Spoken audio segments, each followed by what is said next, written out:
I had the pleasure of sitting down with Lalla, who is such a genius. Oh my goodness. When it comes to relationships, I couldn't believe it. Sometimes I interview people and I'm like, okay, I've heard some of these concepts before.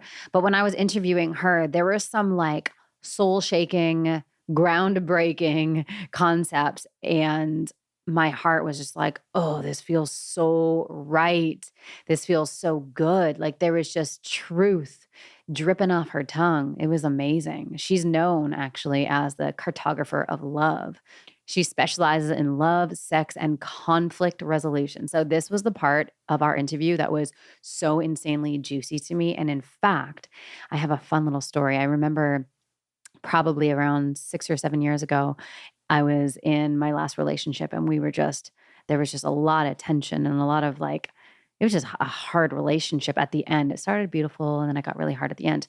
And I remember one of the things she said to me at the time was, conflict is this beautiful strengthener. And if you can fight fairly and fight with love and respect, it's actually one of the most beautiful things. And so she really changed my perception on that. And I went from someone who was like really trying to keep the peace in relationships to someone who was like, hey, let's actually like duke this out, but let's do it with a lot of like love and care. So she's dedicated her life to studying emotions, communication, and relationships. And she's just an absolutely incredible communicator, an incredible teacher. And I'm so excited for you guys to listen to this episode. I'm so pumped. So, if you guys were at our event last week, oh my Lord, the Future of Coaching masterclass was freaking unbelievable. I haven't felt energy like that in an online space for such a long time. It was just so cool to see so many people present, realizing that somatic work is the future of this industry.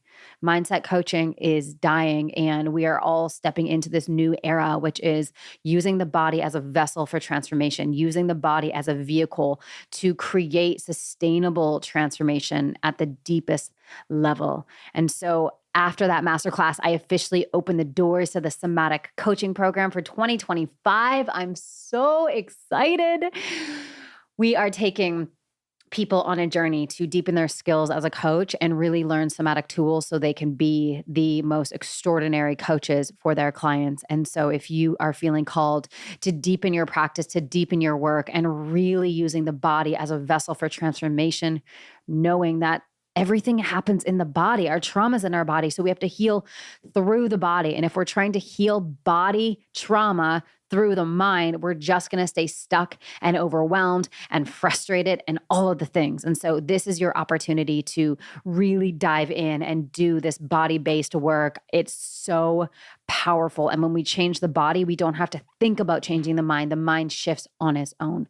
So head on over to pausebreathwork.com/somatic. That's pausebreathwork.com/somatic. And I hope to see you in the next class. Can't be contained.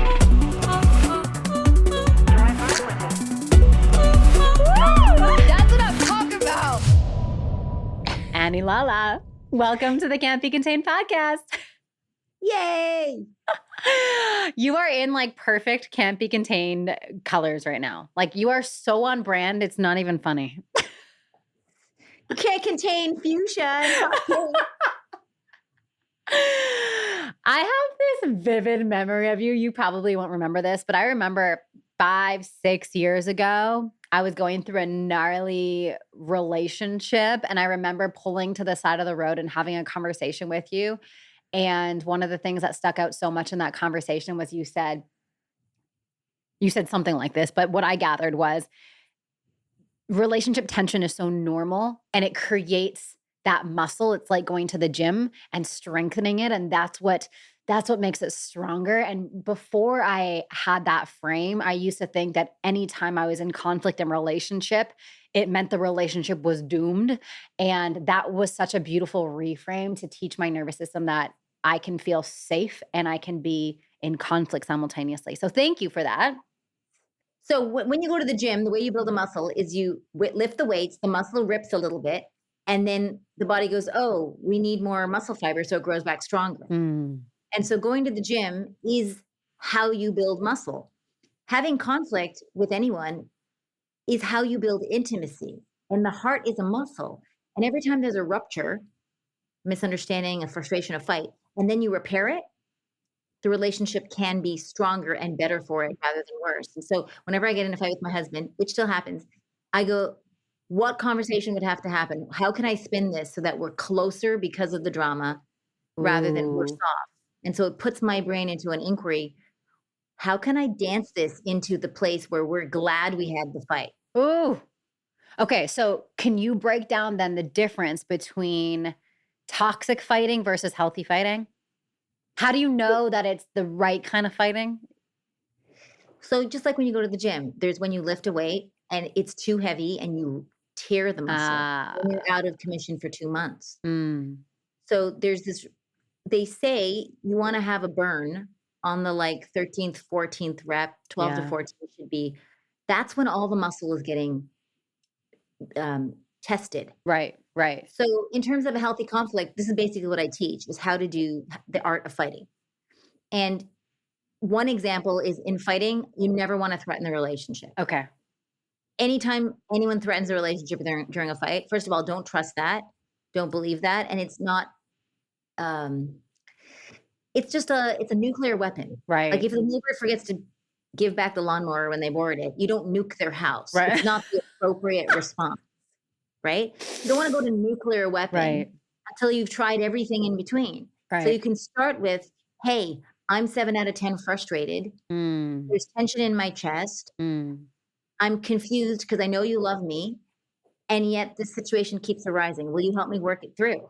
Like, there's a lot of other things you could say, "If you don't change this, I'm outta here." Right, right, right, right. Yeah, I remember I spent a year doing Tony Robbins' Platinum Partnership, and there was a relationship week. And yeah, he basically said, like, if you say the D word, divorce, like your relationship will get to there. Like, did never say that Saying that unless, in the future. I yeah. mean, think of the relationship as a baby, and you are co-parenting this little baby. Imagine if Mm, you got angry one day and you took your baby and dangled it over the balcony and said, "If you don't give me what I want, yeah. husband, I'm gonna drop the baby." So Mm, then he doesn't. He yeah. does what you want. Yeah. Do you think he's gonna trust you Right, right, again? Like, right. that shit's you just That's dangled the scary. relationship baby over the balcony, which means you're willing to go nuclear in a Mm, situation where there's many more other tools, but most people don't realize there's a whole portfolio of tools you can use yeah. before going nuclear. In fact, you never need to threaten the relationship. Ever. I don't trust a threat to the relationship Yeah. unless it's done from a grounded, peaceful, in love place. Like when a client comes to me all happy and just says, "You know what? I love her so much. I want the best for her. I just know we're not the right match anymore. Yeah. And it's time to," I call it graduate, not break up. We graduate from that school. You get the Mm, diploma. And so then I will support the relationship in graduating mm, with mm. the education that they came to get. Every relationship is an attempt to get a nutrient or an education. I love And that once you get so that, much. you graduate. And sometimes you get to a school where you're never done learning and you Yeah. stay forever. The, baby dangling over the balcony immediately reminded me of that time that Michael Jackson did that and the whole world freaked out. Exactly. But I love that reference. It's not a breakup, we're graduating. I learned so much from my last relationship that prepared me for the marriage that I'm in now, and at the time when I broke up, it did feel like a failure, but in hindsight, looking back on it, I was like, "Wow, that contrast created clarity, and that clarity helped me see what I actually desired to be in and the type of relationship I desire to be in." So, without going to a nuclear weapon, can you give us some tangible, healthy fighting techniques? Yeah. Well, first of all, we all get grumbles. You got to get that Yeah. if you're in love with someone, you're in love with someone who has a different background, different family, different history, there is undoubtedly going to be conflict. And the And fantasy that there shouldn't be is just unhealthy. well, it's ridiculous. Got it. In fact, conflict is how you learn about the other person. It's how Yeah. you build intimacy. Conflict is a collaboration trying to happen, but getting stymied or undermined. Ooh. Oh, that's good. Yeah, the enemy of collaboration Mm. is the 2 C's: collapse or coercion. Oh, That's interesting. what takes it into a conflict. So you've got one person wants to go to this restaurant, one person wants to go to this restaurant. And so you go, oh my God, you're my opposite. We're in conflict. Right. A, a collaboration is an attempt to get why do you want to go to this restaurant? What are the values you're optimizing for? Oh, you want it to be healthy. Oh, and you want it to be fast. You want it to be flavorful and you want it to have nice ambiance. The values underneath the desire are sacred, and you Mm, actually fall in love with your partner's values. You mm, need their values to help create more wholeness in your life. And so if you can collaborate the values and find what is a transcendent value, then you have access to a collaborative outcome where neither of you are going to get exactly what you wanted, but you'll be able to find a solution that you can sign your name to and be I like, okay, see. I can do it. I So see. collaboration is not a compromise. Mm, It's taking the best of both value sets and finding some hybrid yeah. that both of you can tolerate. Now, I said that conflict is the opposite of collaboration. What turns a collaboration into a conflict is coercion or collapse. And Okay. coercion is using threat, punishment, intimidation, withholding love. If you don't do this, Mhm. something bad can happen. That's coercion, Mhm. and that's not collaborative. The other one is collapse, where you just go, fine, whatever, we'll do it your way, but secretly you're hating and resenting them Right. and both of them are equally dangerous to the foundation of the relationship. What's the difference between being agreeable and creating harmony and coercion?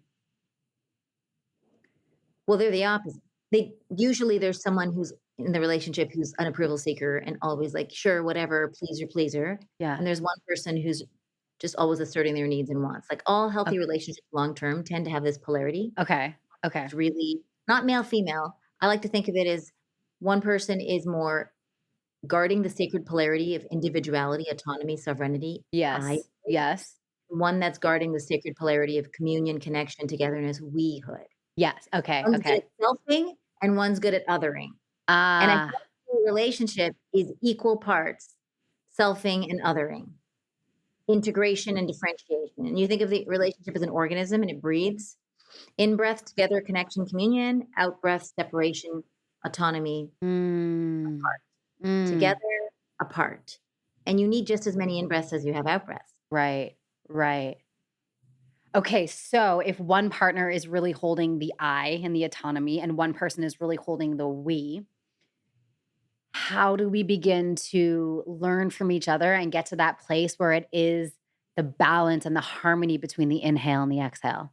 And that's why we're attracted to the person who's got developed the underdeveloped skill in us. So we come together to cross train. You fall in love with your favorite teacher of the skills that you most need to learn in order to be whole. Mm. And so I literally found the best looking, smartest, most conscious, most committed to evolution and growth I person, self person that I could find. And I've systematically been teaching myself how to bootstrap a backbone of individuality out of my old doormat self and learning from the master. And he's Mm. taught me how to empathize with my own needs and wants. And I've taught him how to empathize with other people's needs and wants. He was Mm. only good at tuning into his own, and I was only good at tuning into others.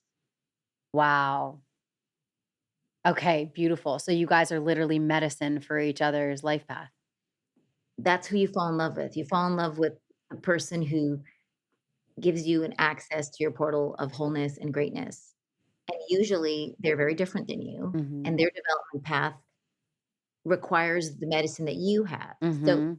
that's what you're attracted to your favorite teacher. You're Yep. attracted to the person who's basically your unconscious mind. The parts that you've marginalized and Yeah. pushed down on yourself Mhm. shows up in your partner Mm. to get integrated. Mm.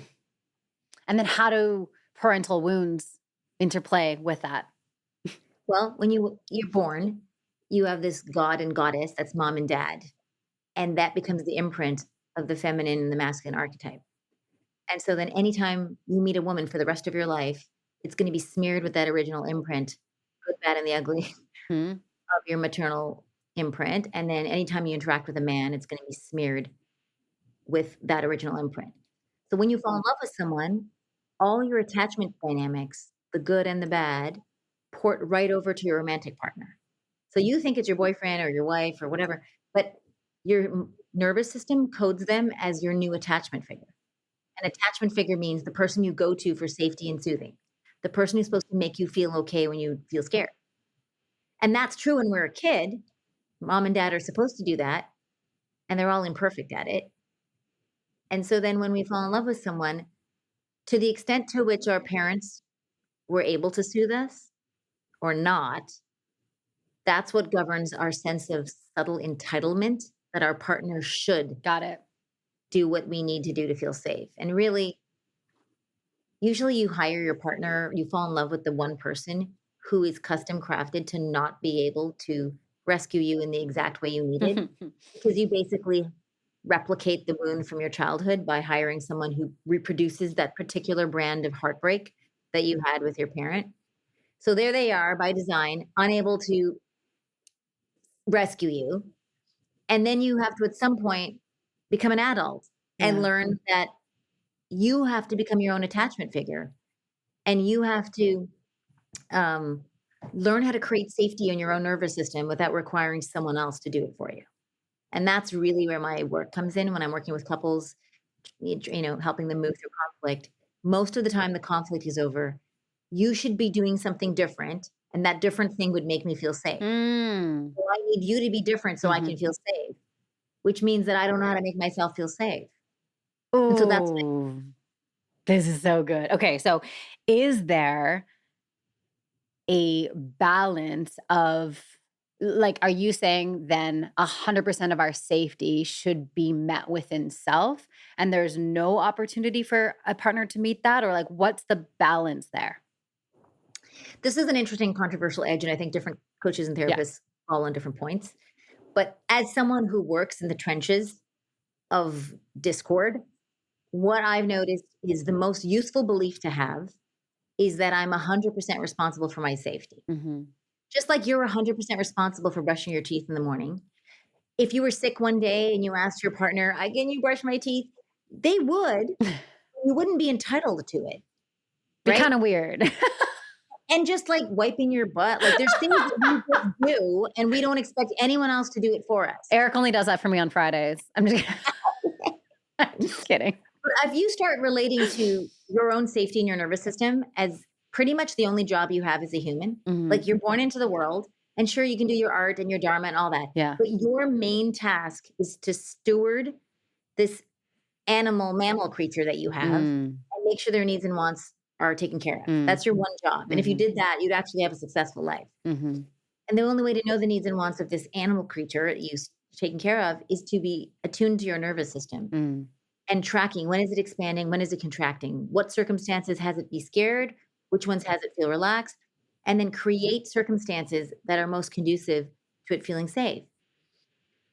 Now, you can teach your partner and inspire them to support your safety, but it's the entitlement that they react to, right? If you said, "Honey, I've got it. I can make lunch for myself. But if you have an hour, would you be able to make me a sandwich?" I'm doing 2 podcasts back to back.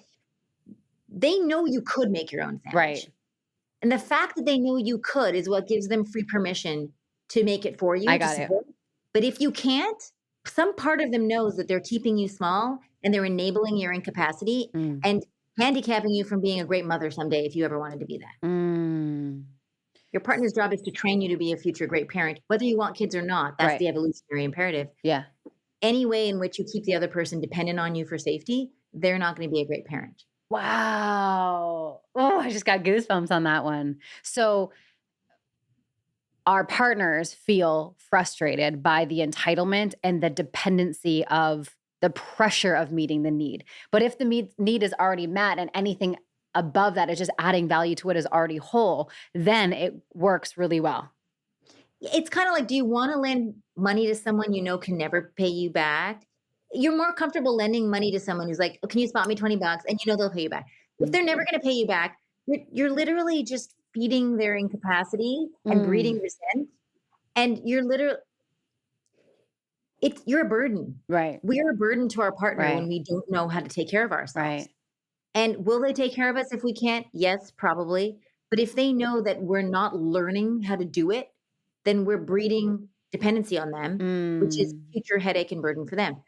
And it means that If you can't create safety in your body without your partner around, then when you're alone with your child, how can they trust that you'll be able to Right. create a safe container for Right. your child if you're always dependent on others? Where I've seen this play out is when I think about my social circle. I've seen it when a girl has a very codependent relationship with her mom, and her mom is like smothering and does everything for her and like, "Ah!" And then she gets into a relationship, and then that need is sort of like projected onto the partner. And then that guy becomes like, or like, she demands that it's like the same relationship as the mom.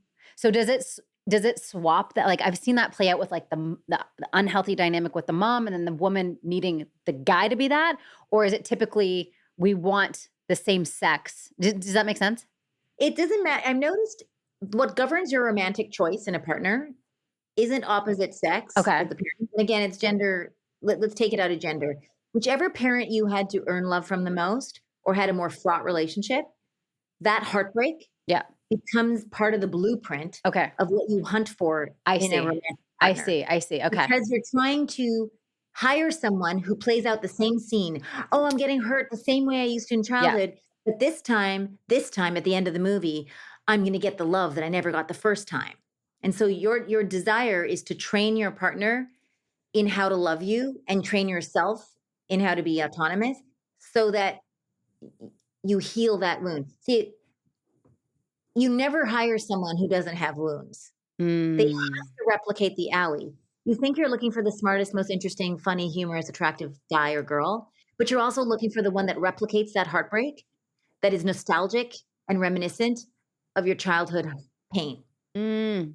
And Mm. nobody knows that. And so you'll see some girls that say, I like him, he's really cute and everything and sweet, but I just don't feel that chemistry. I don't know what it is. All her friends like him, but she's just not, something's missing. What's missing is the heartbreak. Okay.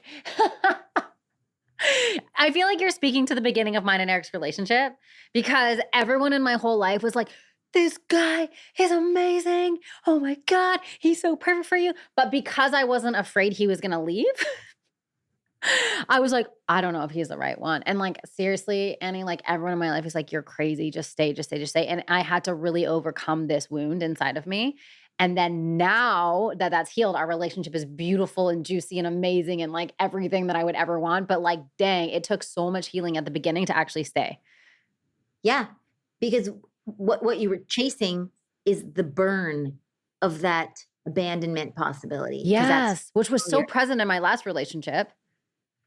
Well, our nervous systems code the familiar as safe, even if the familiar is heartbreaking, because we've survived that shit. I know I can deal with that, but this new thing where someone's devoted to me and writing poetry and says they're never going to leave, that shit's unfamiliar, therefore unsafe. Yeah, he was like, I know you're my person, so just do whatever you need to do. Take as much time as you need, and I'm not going anywhere. I'll be right here. I'm like, that's terrifying. Only because it's unfamiliar. Yes. Yes. Oh Yeah. my gosh. It's so wild. It's so wild. So then when you're working with couples, what's your like criteria to figure out if this particular marriage should stay and keep working or if they should break up? Like, how do you freaking figure that shit out? Yeah. Well, I think every couple that's together is supposed to be together. Okay. So Okay. I do. And Okay. here's why. And it doesn't matter how chaotic they are or whatever. They came together to get a particular educational upgrade, a nutrient, a wisdom. Mm. It's a school. It's a dojo. They came to get something from this Mhm. constellation. And until that nutrient or education is absorbed, the relationship is going to persist. Now, when I come into a relationship, I have an intuitive sense of the longevity of the relationship just because I've been working with them for so long. But again, I'm not trying to break them up because I know they will organically graduate once the transmission and the upgrade of the education happens. So Wow. I ask questions to both of them, the answers to which catalyze the education happening. And I hold up a mirror to help both partners see, is this relationship helping you fall more in love with yourself, your life, and the world? Because if your relationship is not fulfilling those three criteria, which is the whole point of a relationship, Yeah. then you're just being run by a wound. Mm. And a lot of times our infatuations and our obsessions and our love sickness is a wound, fucking a wound. And healthy relationships always, more often than not, help you fall in love with yourself, your life, and the world more. Now, not every Love moment. that. There are moments I interact with my husband where I am not more in love with myself, my life, or the world. So it's not every moment, it's just Yeah. more often than not. More And often sometimes than that's 49, 51%. right. Okay, so do you believe that like all relationships should last forever under that context? No, No. because Okay. how many boyfriends I broke up with that aren't my husband? Yeah. So everyone's a school. And so you get the nutrient, the graduation. When you've gotten what you've needed out of the relationship, you graduate. I try to help couples graduate in a way that conserves the dignity and self-esteem of both people and the relationship itself. So I think there's an art to breaking up in a way that honors the beauty that has transpired. The quality of your last breakup governs your success in the next relationship. Ooh. So you asked me about, what did you ask me? Just like the basically like the criteria of like how do 'cause that's like one of the biggest questions that I get with people on Instagram is like, I'm in this relationship. How do I know if I should stay or if I should go? Okay, so that one, I mean, literally on my website, I have 10 questions to ask to know if you're actually in love with them or Yeah. they're actually in love with Yeah. you. Like, Okay. thought that through. Mm-hmm. But the easiest one is, more often than not, do you feel like this relationship is a trampoline for your dreams, a Mm. sanctuary for your heart? Is it a portal to your greatness? Does it call you to a higher level of consciousness and self? Is it work? Fuck yeah. Mm. Relationships the hardest work there is. My metaphor for relationship, true love, is Mount Everest. Mm-hmm. So definitely it's work. And I think disavowing people of some idea that it's supposed to be easy. Like when you go do CrossFit and you're sweating, you're not like, oh my God, this is so hard. Why am I sweating? It's fucking CrossFit. Yeah. Yeah. Well, being in love is the emotional CrossFit games. Oh, that's such a good analogy. That's And such just a good know that's what analogy. you're getting into and you need a trainer. Oh yeah. Yeah. You need a trainer and you need some protein and you need to be well hydrated. Let's go. This is the big game, okay? Fairy tales really fucked us, didn't they? Oh my God, I'm on a mission to change fairy tales. I mean, this happily ever after bullshit needs to get replaced. What The would you opposite of replace it with? If you were the director of all of the Hollywood movies, how would you rewrite fairy tales? Yeah, well, starting with happily ever after. First of all, we're in the game of aliveness here. And the Mm. opposite of dead is not happy, it's alive. And so Preach. I want to replace happily ever after with alive ever after. So Purpose good. of a relationship is to expand your capacity to tolerate more and wider sensations of aliveness, which means being able to be with wider ranges of emotion. The idea that love is the white light of human emotion. It's a quote from Diane Ackerman. And when you shine white light through a glass prism, it breaks out into the full rainbow. When you shine love through a human heart, it breaks out into the full spectrum of all human emotions. And so to say I love you is to say I'm willing to feel my joy, my jealousy, my anger, my rage, even my despair in order to be in this relationship. I'm willing to feel it, So good. actually be with So it. good. And I'm also willing to let you feel your feelings and not change or curb or stop them. Oof. So love isn't happy, joyful rainbows and ponies. Love is I'm fucking angry. I can't even imagine how this relationship's going to work and I want to avoid looking at you in the kitchen today Yeah. because I'm so angry. That's what love looks like. It's not some other thing. And so I tell my clients when you're fighting and they're in the midst of their drama, I go, "Girl, this is what love looks like today. This is it. It's not This is some other what love looks like today." Oh, that's so good. That's so good. because we're always comparing it to some parallel fantasy world where everything goes well and we get along. And I just think that's a naive, arbitrary Yeah. fantasy reality that we generate to torture ourselves. Oh my gosh, it's so true. It is so true. And when it doesn't match up to this idea that we have that Hollywood created, we inherently think that there's something wrong with us. Something wrong. Yeah. And so, yeah, if I had to redo the fairy tales, I would show the drama and the tessellation of these different values and the struggle of trying to be understood and then show a couple persevering tenaciously through thick, through thin, through the darkness, and believing in the intelligence of their relationship and staying in the conversation so it turns into a collaborative solution rather than coercing or collapsing and turning it into a conflict that's irreparable. I love this. You know what'd be so rad from a marketing perspective for your brand is redoing all of the, like, the top 10, like, fantasy, like, like All the fairy tales, yeah, like the the fairy recap. tales, like the like Beauty and the Beast. It's like your take on Beauty and the Beast, and you, like, redo the script, and it's like this little, like, mini series. That would be so cool. Totally. Oh my gosh. Yeah, it's so wild. I love how your body of work constantly speaks to normalizing this resistance and you talk about the art of fighting, and it's like it is an art. It's not inherently wrong. It's an art, and I love just the whole idea of using the relationship as a portal for our own healing and evolution and our own life path how did you say it? The relationship is a trampoline to your dreams? The trampoline for your dreams and a sanctuary for your heart. And you're supposed to fall in love with the most inspiring human you've ever met, Mm, ever. mm, Never settle for anything less than that. mm. Even when I'm the most mad at my husband and have the most despair, I never feel like I'm settling. I Yeah. just hate him in the moment, Yeah. I feel but that I never too. feel like I'm settling. It's a very different experience. That's a really, really, really beautiful concept. I feel very similarly to you, especially in my luteal phase when I feel like he's the devil. I'm like, "But I still think you're the most amazing person in the world, even though I want to kill you." Exactly. And that's one of my tricks when someone's dating and they're like, is this the one? Is this not the one? I say you need at least 1 year research due I diligence love that.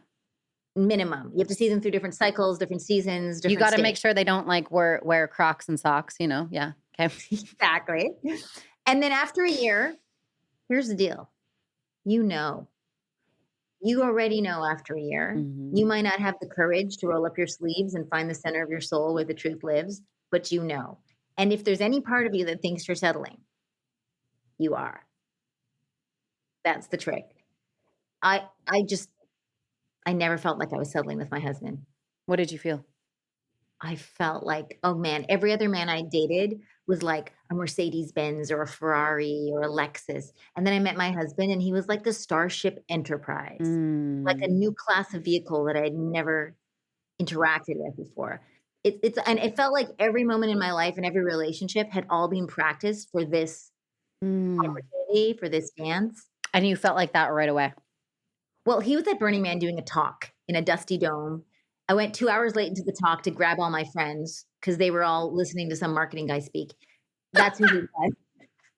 And I walk in at the tail end of his talk, and within 15 minutes of hearing him speak, I was just like, I had never seen a man do man like that before. And he was Mm. like wearing Shiva, Nataraj, hennaed on his chest.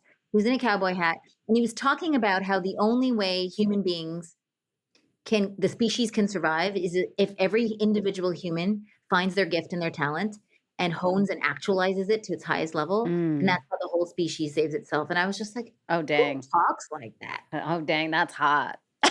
It's very hot. It took him 4 months to even notice me. So, I definitely noticed him first. That's so good. And even in those moments where you're like, "Ugh," you're like, "But you're inspiring, and I love you." He's the smartest, most intelligent, most inspiring human I've ever met. And it's true even when I can't stand him. Mhm. So yeah, settling, no one I know who's in love ever feels like they're settling. Mhm. They just get frustrated with their partner like we all do, Mhm. and then they find a way through. Mhm. They're able to generate faith. I think if there's one key to making relationships last, and this is what I teach my clients, is how to generate faith Mm. based not on the past Yeah. or not on the present status quo. Faith isn't based on what's transpired Right, or right. so. Faith is when you travel into a future that is so good, true, and beautiful that it literally can't not help but come true. Mm. And you have to have courage and audacity Yes. to believe in something like a visionary leader, like Steve Jobs. I want every human being to hold a personal computer in their hand.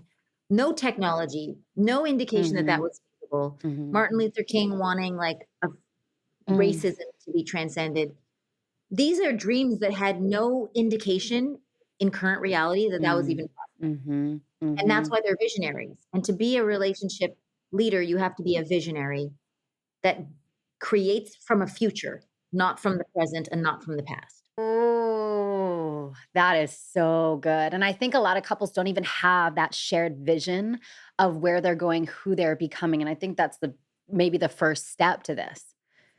The shared vision, but also I kind of want to say the we-centered person, which tends to be the feminine principle, doesn't have to be, they're guardian of the us. It tends to be the feminine principle that um, holds the vision of what's possible. So a lot of my female clients, I'm trying to remind them, girl, you're the visionary leader of this relationship. If you're waiting for him to tell you That's where we so should good. go, That's that's like so the good. engine of the car. That's like the steering wheel asking the engine, where should we go? Oh, your analogies are, like, so good. I think the feminine principle is the direction. I mean, women literally create the next generation in our body. So I Yeah, think we have access to intuitive yeah, clairvoyance because yeah. we make the future in our body. So when we have our intuitive sense, our intuition is our future successful self whispering what to do next. And so when you tune into your intuition, that's the guiding compass. And inside yourself and in the relationship, the female principle leads the direction. The masculine principle is the problem solver, engineer, make it so, make it happen. It's the Right, engine. And right. they're both equally important, but the order matters. Of course, of And so course. the visionary part leads and the make it so engineering Mm. part follows. Ooh. What's your advice for people who are in relationships where there is value alignment? They are great companions. They do life so well together, but they're missing the aliveness, the juice, the sexuality that, like, I want to rip off your clothes. What do you say about that? Well, I think sexual turn on is a muscle and you have to practice getting turned on by someone that you see every day. Mm. And in the first 2 years, 18 months, you get all the drugs for free. Everything's perfect.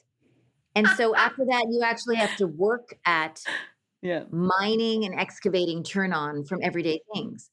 So I mine my turn on from the way my husband treats my daughter, takes Mm. care of her, from the way he speaks on stage, from the way he takes a very complex idea and breaks it down for a student to learn.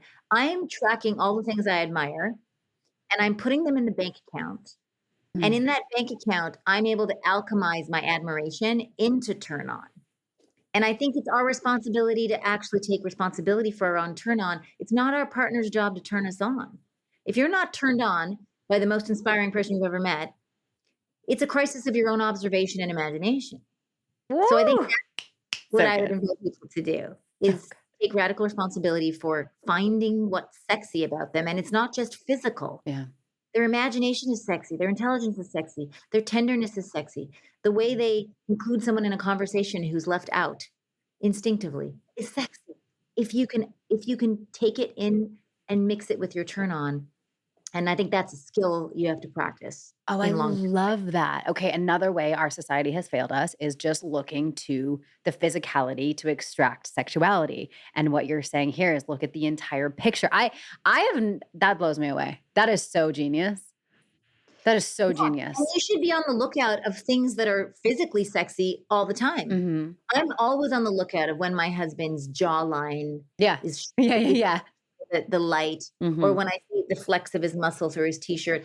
I'm scanning Mhm. consciously Mhm. for moments of physical delight, in Mm. addition to admiring his intelligence and his heart and his other forms of beauty. That is But so you should need to be on a reconnaissance mission for moments of your partner's sexiness and just be collecting them all mm, the time, putting them in the bank account. So when shit is hectic, you can withdraw. I love that. It's like we're depositing energy in our subconscious mind Yeah.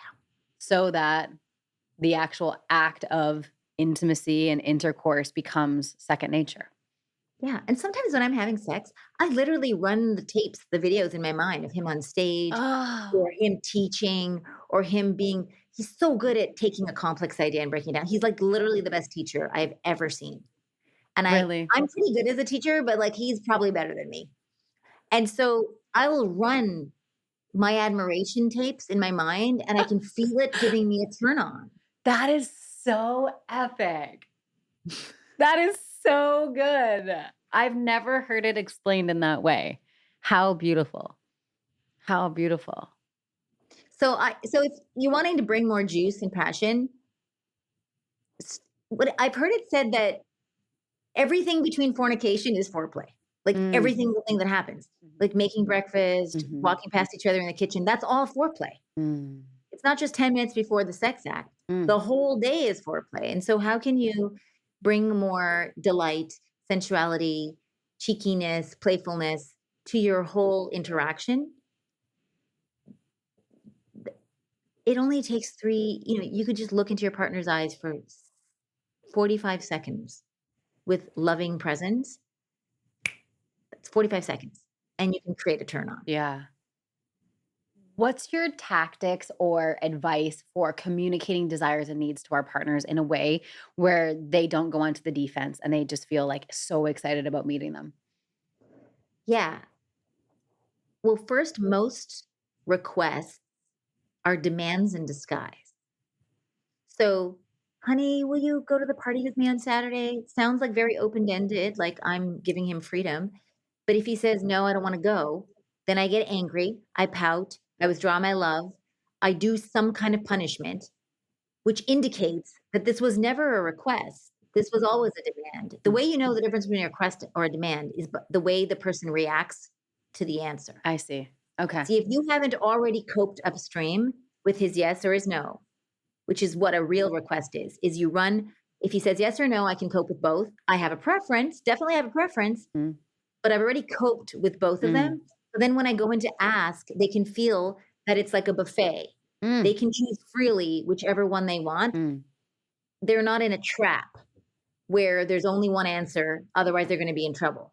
And so I think making sure that when you make requests of your desires, that you've already coped upstream with whether they're going to fulfill it or not. And it's not their job to fulfill your desires, it's yours. And then you can enlist their support. But you have to honor that your partner has sovereign autonomy and they might not feel like it, be available for it, have time for it.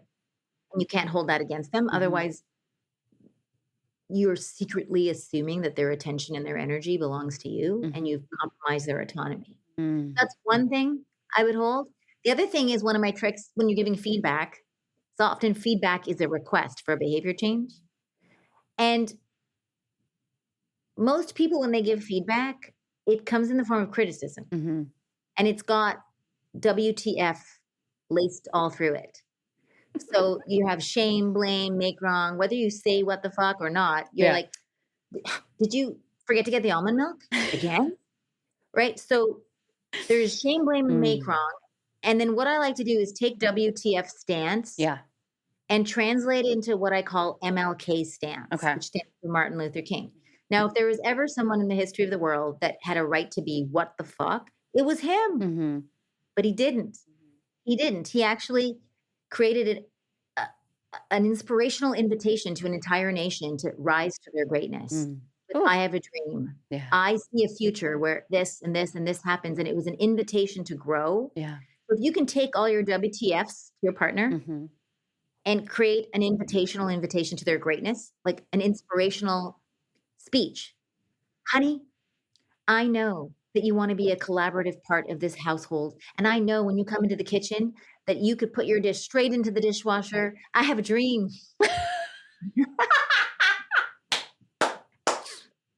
There is a way to So good. inspire them. And Yeah. a man in particular, men, they don't want to go from doghouse Yeah.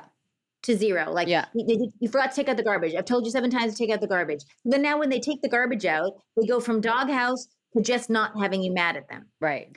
They don't want to do that. They want to go from zero to hero, Yeah. not from doghouse to zero. So you're Right. like, honey, I would feel so loved up and supported if you could take this garbage out. And I know you love me and I know you want to support this. It's a seduction. Ah. And if you can seduce someone up to their next level of greatness, you want to do it by standing for the commitment you have to Mm. their greatness, not the complaint. Every Mm. complaint is a commitment in disguise. Mm. When I'm Mm. complaining about someone, I see something better in them, Right. and I'm standing for that greatness, so why not Right. talk about the greatness Right. rather than grumbling about the shortcoming? That is So so good.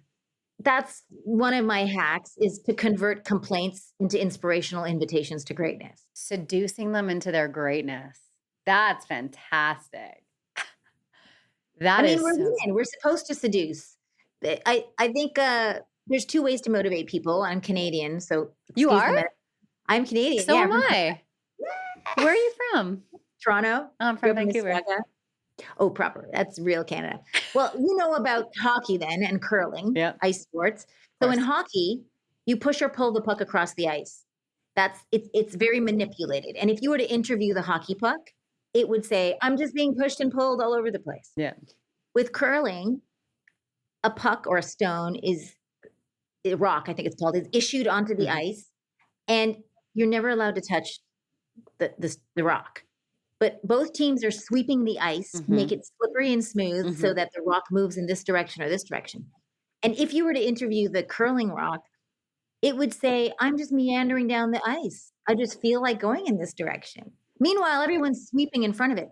So I'm more encouraging of people using curling as their way of getting someone to shift rather than hockey.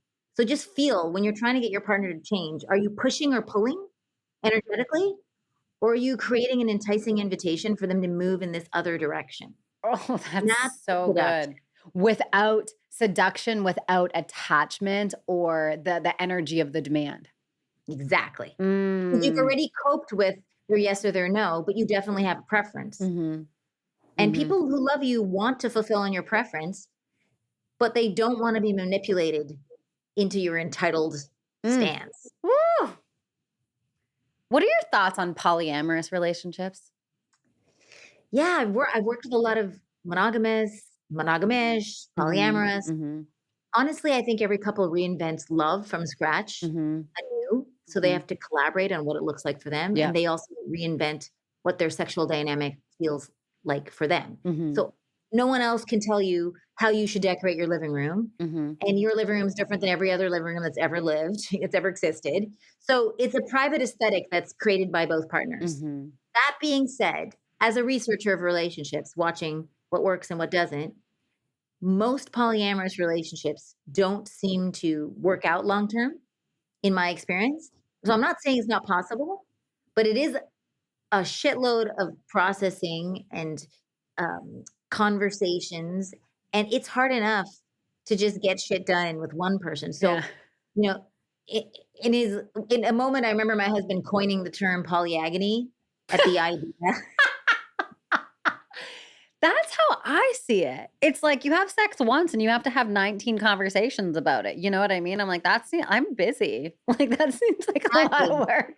Exactly, and it's hard enough to maintain the deep sexual opening Mm. between you and your partner as a novelty wears off. It's a continuous exploration, and I think often most people Yeah. who move into polyamory, most of the time, the reason they move into polyamory is because their attachment wounds come up in the Yeah. relationship. After around 18 months to 2 years, all the attachment dynamics come up, and the sexual wounds start arising. Mhm. Mhm. And in order to stay in a loving, open-hearted container and work through your wounds sexually with your partner, that's a lot of work. 100%. It's much easier to just opt out into Mm. someone where there is no attachment wounds. You have the new relationship energy. None of the attachment issues have arisen yet. That's easy. So to me, often it's a dodging of the Yeah. development of working through your sexual wounds. Interesting. Interesting. So I don't often see it work out. And I'm not saying it's not possible. Mhm.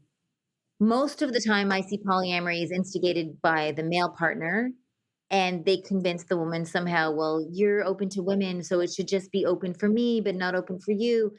And that's usually what I call the harem effect, where Mhm. it's basically an attempt to create a harem. And I want to say to the women, like, if you were relating to yourself as a queen, does this feel like, are you feeling queened in this? Right? Mm. And I also think about, as a woman, I have a daughter. any woman that's with a man who's not the primary is not feeling queened. I don't want any woman to feel second fiddle. I Yeah. want her to have her own queen Mhm. and her own king. And so Mhm. I'm, I don't have a moral stance on it, but as a pragmatist, Yeah. someone who just, I want the primary relationship to have longevity and last long term and be a safe container for children to be reared. Given that perspective, Mhm. most of the time I find polyamory causes more pain and complications than it does reinforce the stability of the Yeah. primary relationship. That's just my experience.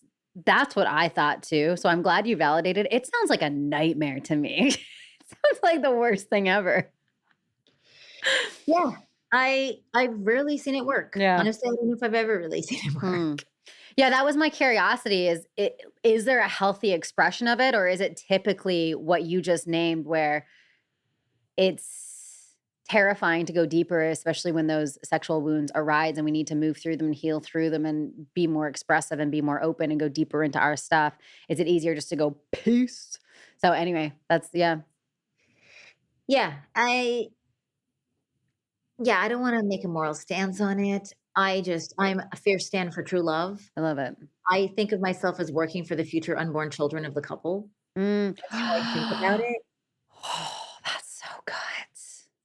That's Yeah, so and so good. I want mommy and daddy to be like 2 strong ends of a hammock so the Mhm. children can rock, with ease. And I want mommy and daddy's sexual, intellectual, emotional, physical relationship to be solid and empowered. Yeah. And I don't often see a polyamorous relationship where the polyamory produces an even sturdier, more solid Mm. hammock for future Mm. children or even future projects or Mm. whatever they're doing together as a Mm. collaborative value add. Yeah. You wanna have a relationship that the world is clapping for. Oh. Why is the world clapping for your relationship? Is it creating value in the world? And if it is, yay.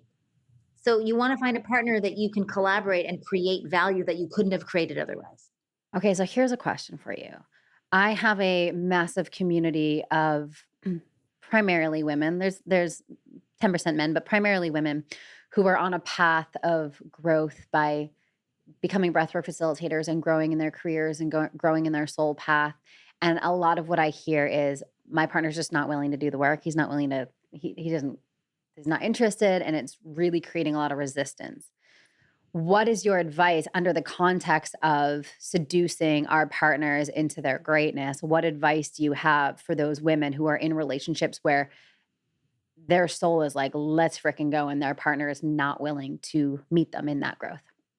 Well, the first thing I would wanna lovingly introduce in a cheeky way is you did pick them, and it was by design, Mhm. and so oftentimes there's patterns that they're replicating in the picking, but then they're complaining about the person that they picked for the exact pattern that they're now complaining for. Mhm. That's the first thing. Second thing I would say is if you're in personal growth and development and evolution, then it's your job to lead. It's your job to inspire, curling Mm. style, Mm. your partner into a new direction. When someone goes to a workshop and they come back and they're like, "Why aren't you developing? Why aren't you growing?" Why would they want to go to a workshop where you come back like that? Sure. Yeah. They want to go Yeah. to a workshop where you come back and say, "You know what? I just love you even more exactly as you are. Mm. If you never Mhm. change a bit, you're still the most inspiring human I've ever met. Mhm. And I have a vision of an even greater dance we could do together. Do you want to join me? Mm. Here's what it would look like." Mhm. Mhm. And then you seduce and entice them based on their values because people don't do things for your values, they do it for their values. Yeah. So you have to use their values to inspire them towards their greatness. Why else are you on a spiritual path if you can't inspire your own partner into their next level? Yeah. Usually it requires you going to your next level in order to make that invitational speech. So it's a dodging of your own shadow. Basically, who you have to become to inspire your partner to their next level without shame, blame, and make wrong is your developmental path. And Mm. so, maybe there's a time to graduate. Maybe you have realized that the relationship is no longer nourishing you and both of your agendas and long-term dreams are not Super aligned. aligned. Yeah. So great, maybe you graduate. But most of the time, the women are not wanting to leave. They just want to bitch about how their partner isn't growing. And Mhm. to me, that's code for I don't want to do the work to roll up my sleeves Mhm. and become a curler. Mhm, mhm. I had So a do one of I was doing a breathwork event yesterday, and there was a comment. It wasn't a student of mine, but it was a comment in a community that I was teaching in that was like, "I can't grow because my partner refuses to." And I was like, exactly what you just talked about. I was like, "Whoa, whoa, whoa. No, no, no. It has nothing to do with anyone in your life. Like, this is 100% your responsibility." and the only way to inspire another person is to lead by example. Ugh. We teach so much more about we teach way more through our beingness than theory. Exactly. And your partner is gonna watch. They're watching you grow, and the more loved and accepted they feel, Mm. the more they wanna do that evolutionary stuff you go off and do on the weekend, all that breathing business. If it's producing a wife or a girlfriend that is Mhm. more accepting and loving of them, then they go, "Okay, I trust that." 100%. But if it makes you come back bitchy and complaining, then what is it? That shit's not 100%. working. 100%. Oh, it's so good.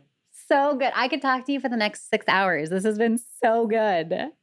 Yay. Annie, thank you so much for coming on the show and just spitting wisdom for the last hour.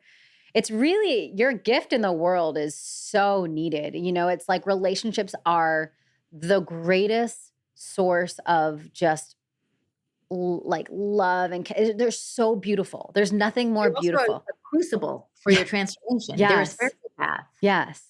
Yes. So it's like when we can really know both sides of it and acknowledge both sides of it, it really does set us free. And so have done a beautiful job in normalizing conflict, speaking to the art of fighting, understanding that it is a soul curriculum. These relationships are a soul curriculum that we've chosen in order to evolve. So thank you so much. It's been such a pleasure, and I love the work that you do. When we were first talking, you're teaching the world to breathe with consciousness, and I'm trying to teach the world to love with consciousness, and ultimately, I don't think they're very different. It's beautiful. You even had some breathwork analogies up in there. Yes. You are the analogy queen. So let us know what you're up to in the world. Let us know how we can interact with your work and get amongst your world.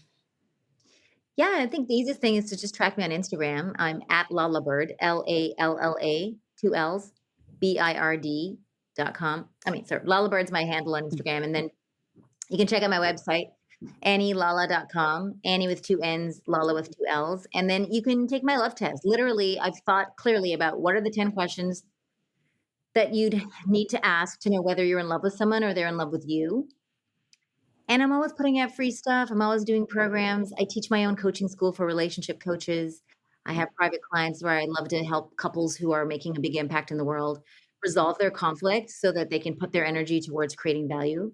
And Mm, every couple has a dharmic imperative, not just your own purpose, but the couple has a purpose. There's a reason you came together. So I like to help mm. couples actualize to their highest potential. I'm friends with many of the people that you've coached, and I've heard just like you're just a magician. So I'm so, so, so grateful that you are here. I'm so grateful that you exist. And I'm so grateful that we're now connected. So thank you Yay. for I had coming so on the much show. fun chatting, and I hope we created value for your tribe. Totally. Totally. It was so beautiful. Thank you so much for being here.